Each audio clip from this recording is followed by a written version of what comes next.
now let's move on to Act 4.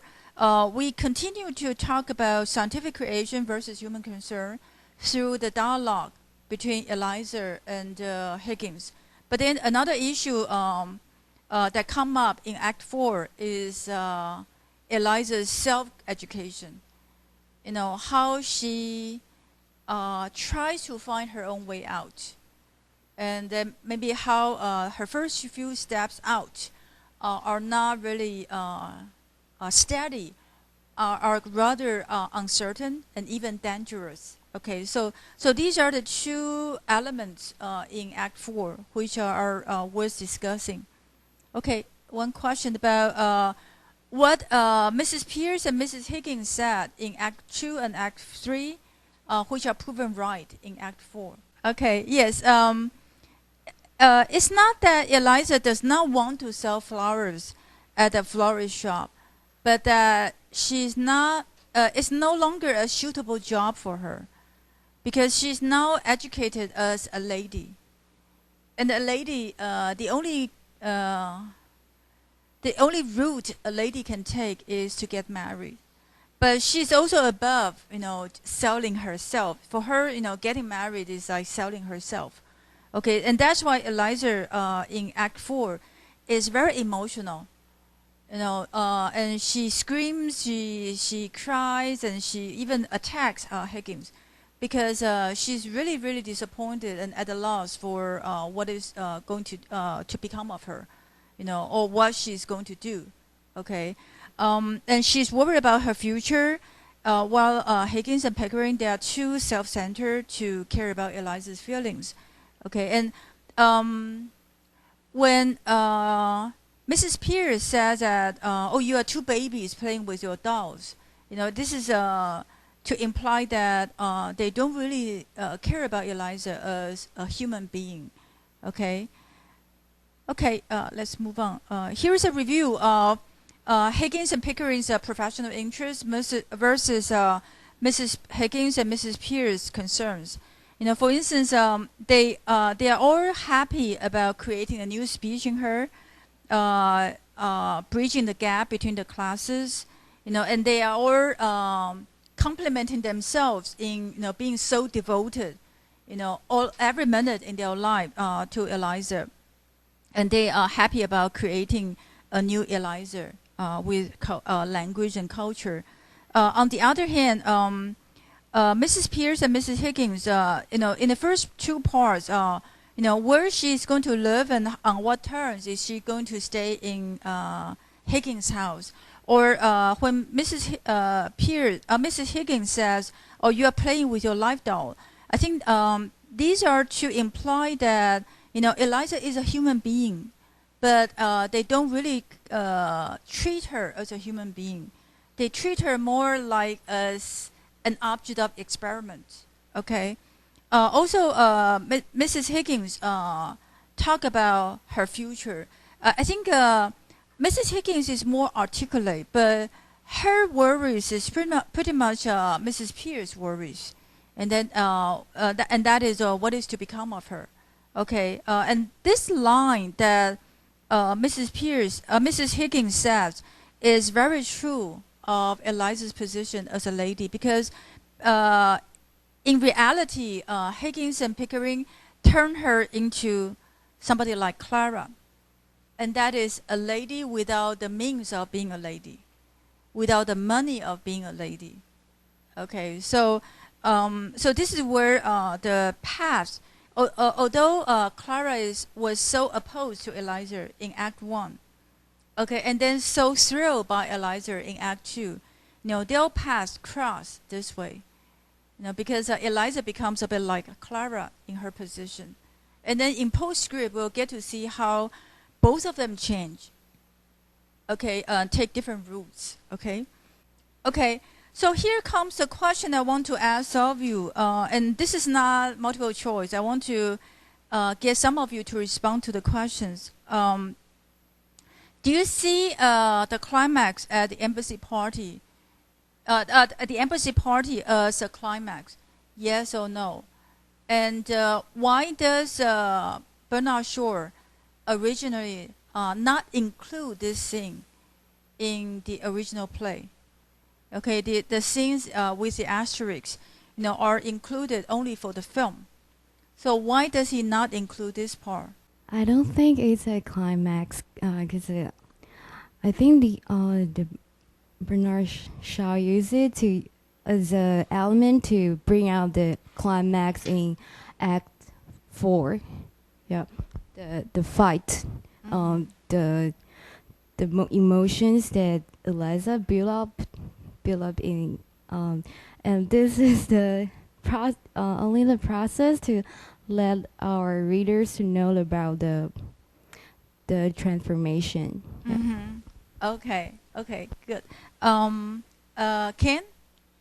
I think it's the climax because it shows reader that Eliza have the very huge transformation through Higgins' education. So I think it could be a climax. Okay. So I think you agree with Charlene that it's pretty much the success of Eliza. But strangely, she doesn't say a thing. Or she's not presented as saying that much. Only how do you do, right? Okay. Cindy? My opinion is similar to Tina's opinion. I don't think it's a climax, because I think a climax is the verbal fight between Eliza and Higgins, and the embassy party is just a process, and he can just describe something. Oh, Eliza is successful in the play. Okay. Thank you. Karen? I think the embassy party is a climax of the story, and it shows how Eliza transformed into a duchess by the other people's, by the other people, how they view her, and they stand on the chair to see her, and the host and hostess were stunned by her manners. And I think it is through this embassy party that could lead to Act 4. Their verbal fights, because Eliza knows more about herself, that she thinks that she cannot be like the other people in the party. That leads to the fights. Okay. There are different themes in this play. If we look at it as a comedy of manners, then we can say that yes. It is a climax because it is the biggest irony on the society itself. When Eliza succeeds. Okay, I think Charlene and Ken see it as Eliza's success story, or the story of Eliza's transformation. In that sense, it is a climax because Eliza makes it, or Higgins and Pickering, they are also successful. But we can also look at this as a revision of the Pygmalion story. So in that sense, I think what Karen wanted to say is it's one of the climaxes, one of the turning points that lead to the larger climax in Act 4. Because, it doesn't end with a love story. There are more fights between the two of them that get continued in Act 4 and Act 5 and even in postscript. Okay, so I think it all depends on how you look at the story. Actually, before we break, I'm going to give you the question that I'm going to ask all of you next week, and it will also be one of the midterm exam questions. I want you all to start to think about that question, which for me is a very, very interesting question. It can have just all sorts of answers and different debates, etc. But let me show you what I think here. Yes, we can look at it from different perspectives. It proves that Higgins successful, or maybe Higgins and Pickering successful. No, because the efforts of Eliza's transformation and improvement should go on. It wouldn't stop there. If it stops there, then it's pretty much empty. Because this society's knowledge of Eliza, or conception of Eliza, is an empty one, is a false one. Okay, and then I think Bernard Shaw originally doesn't want to show it. This is a bit similar to his attempt to add a postscript to the play, because he doesn't want to just show the transformation as a magical feat. He wants to see present the consequences, and that's his main concerns. Okay, and the play, this is where the play starts to be different significantly from the original myth, Pygmalion story. You know, in the original myth, we have the love story, but then here, success does not lead to a love story. It just leads to some fights, some further transformation and efforts. And the efforts includes failure too. Okay, so we have, I think, three more questions. This is about Act 4. Where does Higgins get obviously emotional in his dialogue with Eliza? Yes, when Eliza tries to separate what belongs to her from what belongs to them. Okay, and this is where Higgins get really angry. When Eliza throws slippers at him, he's astounded. He couldn't imagine why Eliza would do that. You know, for him it's just, you know, something ordinary that Eliza would serve him. Okay, and when Eliza pounces on him with her claws, he's a bit uneasy. You know, he doesn't know how to respond to her. Okay, and then when Eliza keeps asking him what is to become of her, at first he's impatient, and then he's enlightened. He knows what she's worried about, but he's not impressed. You know, for him the answers are easy. You know, so he gives the two solutions very quickly. And it is only when Eliza asks, you know, about the jewelry, about the dress, and about the next girl, that Higgins gets really furious, and he loses his manners, and then he gets angry about losing it. Okay, and then he composes himself and leave with decorum, you know, composedly, but then he slams the door to reveal that he is truly angry. Okay, so that's the whole sequence of discussion, and with a lot of interesting changes of their emotions. You will see more of that in Act 5. Okay, and I think besides the themes of education, transformation, scientific creation, etc., you know, the play offers really good studies of two personalities, you know, which are opposed to one another, each other. Yeah. Okay, let me move on. So I'm asking you about Eliza's transformation. You know, where is she presented as ready for the change, and where she's not ready? That will be the next question. Yes, she puts on the rocking dress, and that shows that, you know, she's ready to be in action. And she, remember in Act 1, she doesn't even dare to look at her body at the mirror. But here, she pokes her tongue at her own image at the mirror. And it shows that, you know, she's kind of changing herself. You know, this is a kind of symbolic gesture. Okay, but this is where she hesitates.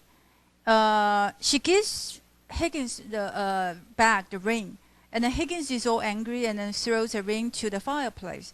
And after Higgins left, he goes to look for the ring at the fireplace.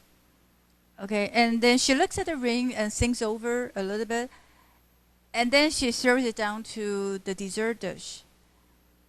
Okay, and leave in a rage. So I think there is a moment of hesitation there. You know, whether she is to keep the ring, which is a gift from Higgins, or not. But then at the end, she decided not to keep it. Okay, there are a lot of emotional turns like this in Act 4 and Act 5 that you should pay attention to. Okay. Also, like in their discussion, let me not talk too much about it. I think the group wants to talk about this. Okay. Yes, she leaves some money in her pocket so that Freddie and she can take a taxi. And at that point, she says, "Oh, Mr. Pickering says never go out without 10 pounds in your pocket." Okay, so here, you know, Eliza definitely sees money differently from the way she did in Act 1. In Act 1, she looks at pennies and 2 pence, but now or florins. Now she looks at 10 pounds, etc. Okay, so it shows that she does have a lot of money, maybe given to her by Pickering. Yeah. Okay. The last question: which are the dangerous first few steps? Dangerous or uncertain first few steps out of Higgins' house. So of course this is a dangerous step, right? The fact that she's suicidal. Yeah, she tells Freddie that it would be lovely to just wander about forever, and it shows how she's impetuous. She's aimless. She does not know where to go, and that's why for her, just to wander about forever. In the text, we have forever separate, so I kept it separate. But in modern English, it should be just one word, forever. Yeah. Okay, and also the fact that the two of them kiss each other. I think Eliza just wants comfort. At this point, she doesn't really love Freddie. Freddie is like madly in love with her, but not the other way around. Okay. But she thought about going to Mrs. Higgins. I think this is a wise move, because Mrs. Higgins is presented as being an intelligent woman. So she should be able to give her some advice. Although in Act 5, Mrs. Higgins is able to speak for her, but the solution she offers doesn't work. You will get to see how it doesn't work. Okay, because after all, I think Mrs. Higgins is still, one product of the society. So the solutions she can think of are the available solutions in that society. Yeah. Okay. So yeah, number 4 is wrong. So in other words, this is not an irrational move. All the others prove that Eliza at this point is irrational. So the steps she takes can be dangerous. It's just that I guess she's lucky to have Freddie around, so that she does not just go ahead and commit suicide. And then they ride in the taxi around so that they don't encounter danger out in the night. Yeah. Okay.